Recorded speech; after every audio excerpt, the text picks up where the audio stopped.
The old iron gates creaked open as if warning them. The friends stepped onto the overgrown path, swallowed by the shadows of Blackwood Manor. A cold wind whispered through the trees, sending shivers down their spines.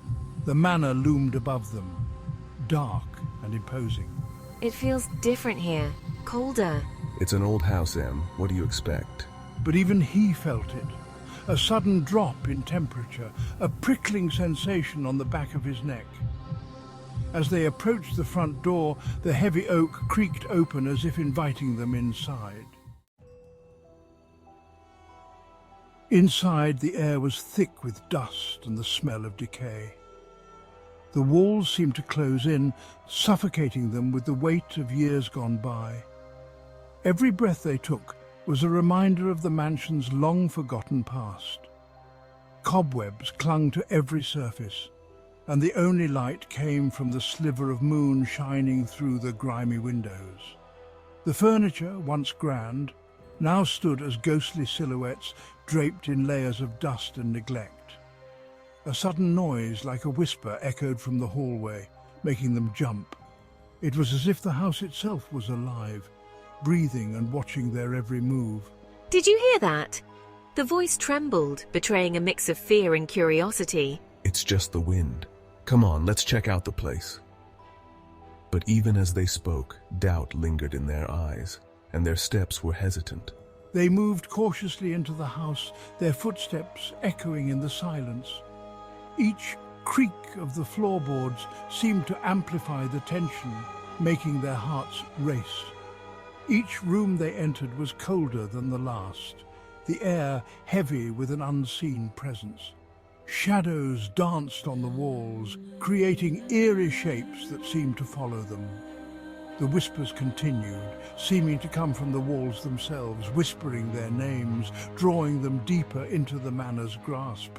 It was as if the house had a story to tell, a dark secret waiting to be uncovered, and it wouldn't let them leave until they had heard every word. As they explored the upper floor, a white mist began to gather at the end of the hallway.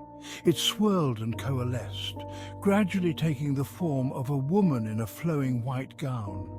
Her face, pale and sorrowful, seemed to shimmer in the dim light. Oh my God! The figure turned towards them, her sad eyes locking onto theirs. For a moment they were paralyzed with fear, unable to breathe, unable to move. Then, as quickly as it had appeared, the apparition vanished, leaving behind a chilling silence. Eleanor Blackwood. They say she still walks these halls, searching for something she lost. Driven by a mixture of fear and curiosity, they continued their exploration. Behind a dusty tapestry in the library, they discovered a hidden door. It creaked open, revealing a narrow staircase leading down into darkness. Where does this go? Only one way to find out. They descended slowly, the air growing colder and more oppressive with each step. The stairs ended at a heavy wooden door, bolted from the outside. Jake fumbled with the lock, his hands shaking. Section 5. The Cursed Portrait. This tale begins in the heart of a long-abandoned mansion, where secrets and shadows intertwine. The door swung open, revealing a small, dusty chamber. The air was thick with the scent of decay and forgotten memories. A single oil lamp flickered on a table in the center of the room, casting long shadows on the walls. The light danced eerily, as if alive, creating an unsettling atmosphere.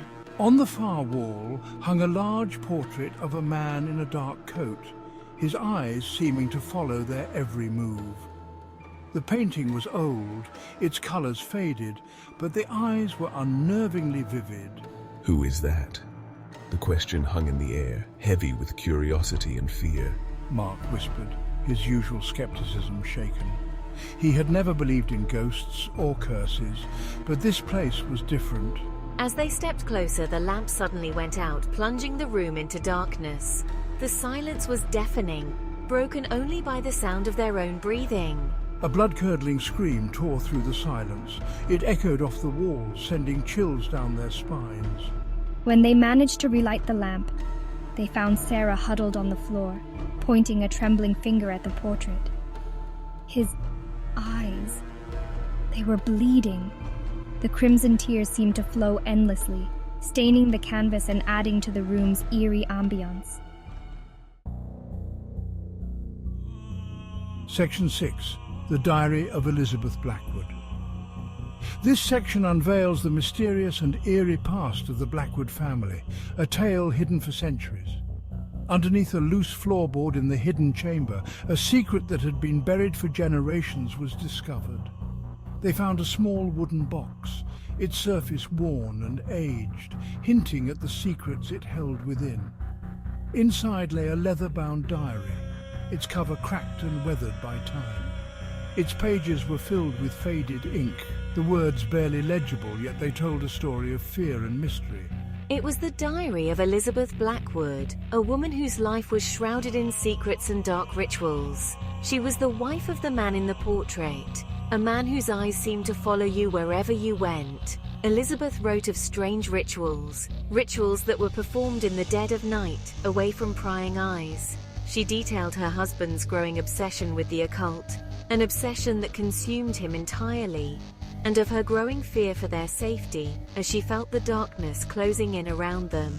She believed he was trying to contact something dark and powerful, something beyond human comprehension, something that could grant him eternal life, but at a terrible cost. This is insane. How could anyone believe in such things? John muttered, flipping through the brittle pages, each one revealing more of the dark history. What was this guy into? What drove him to such madness? As he read further, his face grew pale. The words seemed to leap off the page, each one more terrifying than the last. The last entry in the diary, dated the night the Blackwoods disappeared, ended with a chilling sentence.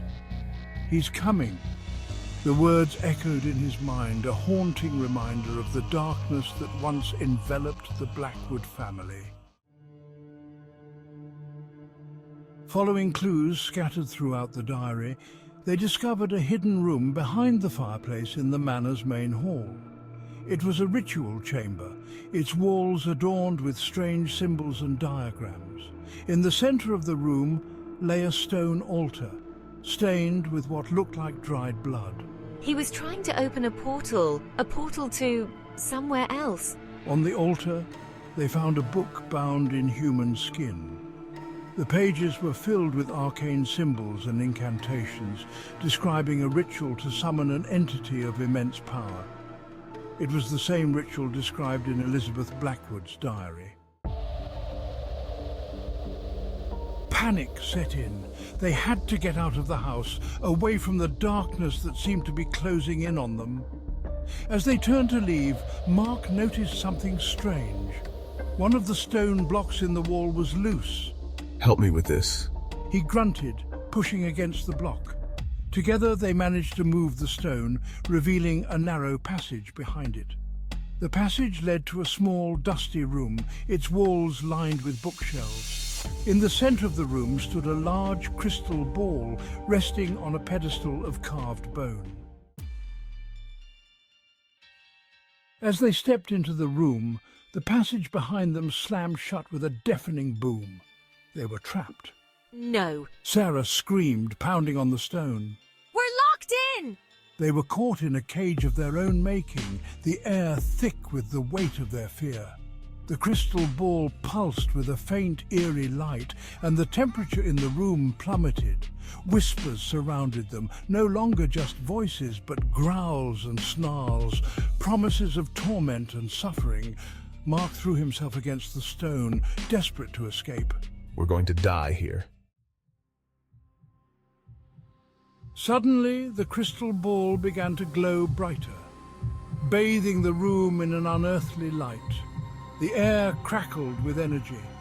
In the center of the ball, a swirling vortex appeared, its depths filled with an unimaginable darkness. A figure began to emerge from the vortex, its form shifting and swirling. It was the man from the portrait, his eyes burning with an unholy light. He smiled, a cruel, predatory grin. Welcome.